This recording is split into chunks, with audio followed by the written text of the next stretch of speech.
La loi du 23 mars 2019 a modifié également la question des alternatives aux poursuites sur plusieurs points de nouveau. Alors, un premier point, c'est une suppression. C'est la suppression de l'article 41-1-1 du Code de procédure pénale qui prévoyait la possibilité d'une transaction pénale par officier de police judiciaire. Bon, ça avait été créé par une loi de 2014, ça n'a en fait jamais été appliqué et donc ça disparaît.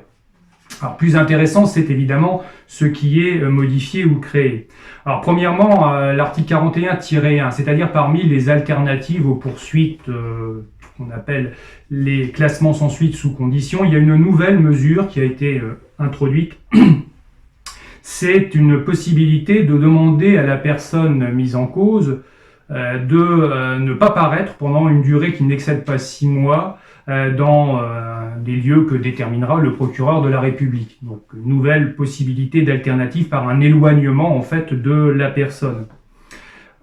Autre point important, plus important sans doute, c'est la composition pénale qui est modifiée sur plusieurs points. Alors le premier point important, c'est que désormais la composition pénale pourra être appliquée aux personnes morales, alors que ça n'était pas le cas jusqu'à présent. Elle sera applicable aux personnes morales, mais d'une manière assez limitée, puisque les seules mesures qui pourront être proposées aux personnes morales, c'est le paiement d'une amende de composition et l'indemnisation de la victime, s'il y a une victime de l'infraction. Donc c'est évidemment beaucoup plus limité que pour les personnes physiques. Le montant de l'amende de composition sera d'un montant maximum supérieur à d'un montant maximum égal au quintuple de l'amende encourue par les personnes physiques, ce qui est la règle habituelle pour les personnes morales.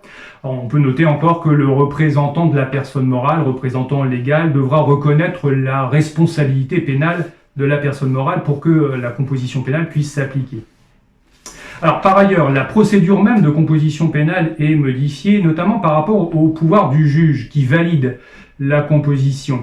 On redonne un peu plus de pouvoir au juge chargé de valider la composition, puisqu'il aura la possibilité de refuser cette validation. C'était déjà possible, mais désormais on explique un peu pourquoi il pourra refuser. Il pourra refuser s'il estime que la gravité des faits ou la personnalité de l'intéressé justifie qu'on recourt à une autre procédure, notamment une procédure de poursuite classique.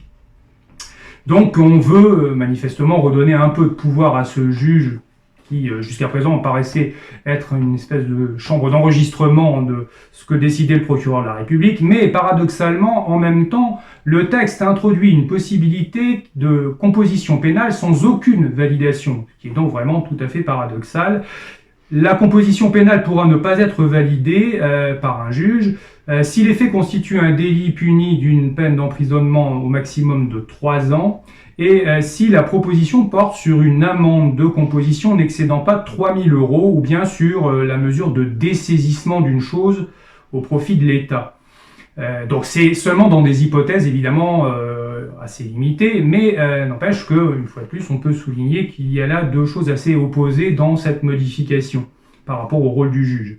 Alors, dernière chose qu'on peut signaler, c'est que cette mesure d'éloignement qui a été introduite comme mesure alternative à la poursuite devient aussi une mesure de composition pénale pour les personnes physiques, bien entendu, qui pourra être proposée donc par le procureur de la République. Alors ça s'ajoute aux très nombreuses mesures de composition pénale qui sont déjà prévues par l'article 41-2 du Code de procédure pénale.